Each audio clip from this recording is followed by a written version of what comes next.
Hey, happy Rona Day, because I certainly don't know what day of the week it is. I'd have to concentrate on that and think about it a minute. Leonie here, your unemployed hairdresser. Oh, I was just sitting out on the back deck. It is gorgeous, so sunny. It was cool, and now it's warming up. The birds are chirping, and my puppy dog's running around the yard playing. But I just wanted to jump in and say hello and share a little something that happened to me this morning. So I called to check in on a friend who's riding this out alone. And, don't take those friends for granted who weren't social butterflies like some of us are. And this is something I just realized. Like, this friend of mine, she loves solitude and loves to be at home. I mean, she enjoys, visiting with people, but she's not quite the run the road kind of girl I am. And so I kind of feel like I would check in on her, but I'm like, she's cool. She's been training for this her whole life. She loves this.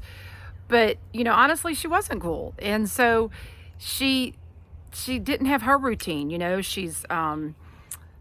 She hasn't seen another human being in, I think it's been almost a month for her. And, it's hard. So continue to really reach out to those people who are sheltering in place alone. Okay.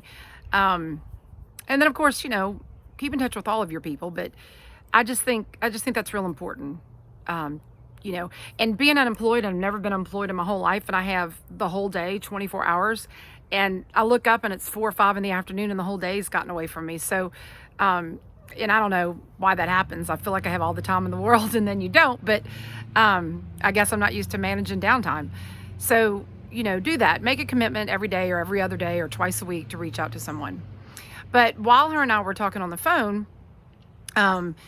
we really kind of came up with a couple of things that I was like, wow, it's kind of one of those aha moments. She was asking me about how things were going and how Bobby and I were doing. And I said, we're probably with this closer than we've ever been. He's essential, so he does go to work every day. But used to be our schedules were quite different. So he would go to work way earlier in the day than I did, and I would come in way later in the evening. So he had that time to decompress, before I would get home in the evening. Well, now when he hits the door, I'm like a little chihuahua. I'm like, what you doing? Where you been? How was your day? And that took a little getting used to. And I'm sure everyone's with their schedules different, you're experiencing different things. But I just told her, I said, I think this has really brought us closer than we've ever been. And she said, that's odd because you and Bobby seem so close. And I said, yeah, for sure. But it's more like I'm present. I'm not just present, but I'm present, and I'm speaking my half of the relationship.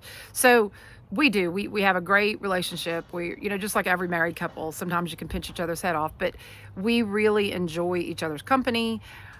But in the stresses and the craziness in the world, and when I'm going 90 to nothing and working and he's working, and by the time you get home in the evening, you just are exhausted. Maybe you want to try to get some dinner or have a cocktail and just sit and watch some TV. Or facing our phones, checking up on what's happening on social media.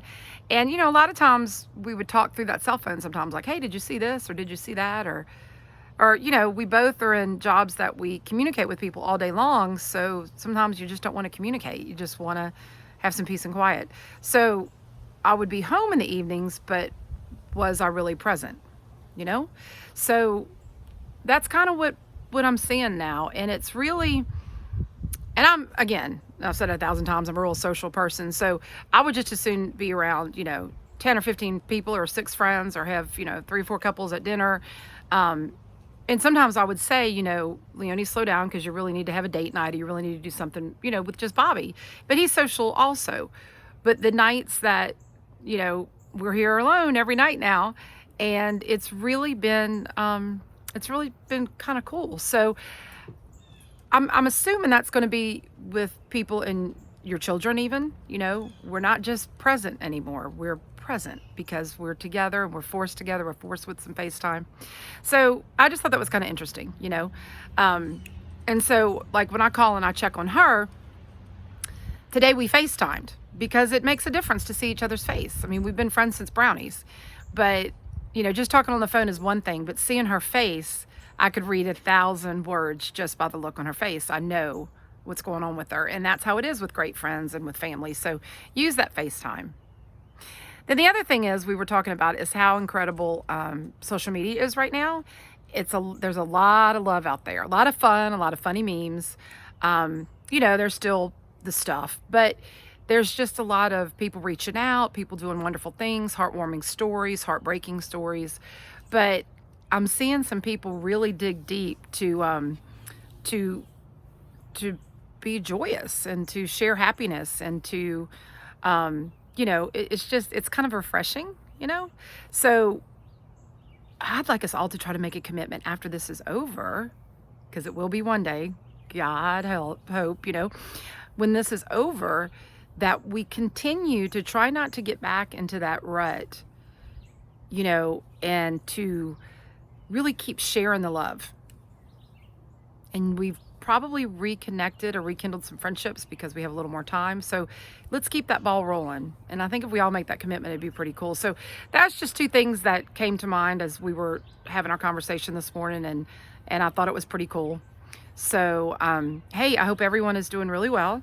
I hope you are sheltering in place and doing what you're supposed to do, washing your hands and staying in as much as you can. So, yeah. And I've got a spoiled little puppy dog. Mark, come on. Come here. You want to come up? He was just trying to get up here a minute ago. But I have a spoiled little puppy dog who's glad that mom is home. And come on. Come on. Your big moment. They don't always cooperate. You going to get up here? There we go. Say hey. Say hey to everyone. Say hey. Hey, Morty. The luckiest dog on the planet. Really? I'm not kidding. Should have named him Lucky. Anyway, I'll tell you the story about how I got Marty one day. Crazy times. All right. I love you guys big. Y'all have a fantastic day. Remember, just do today and shut up and laugh. Bye, guys. Talk to you soon. Bye.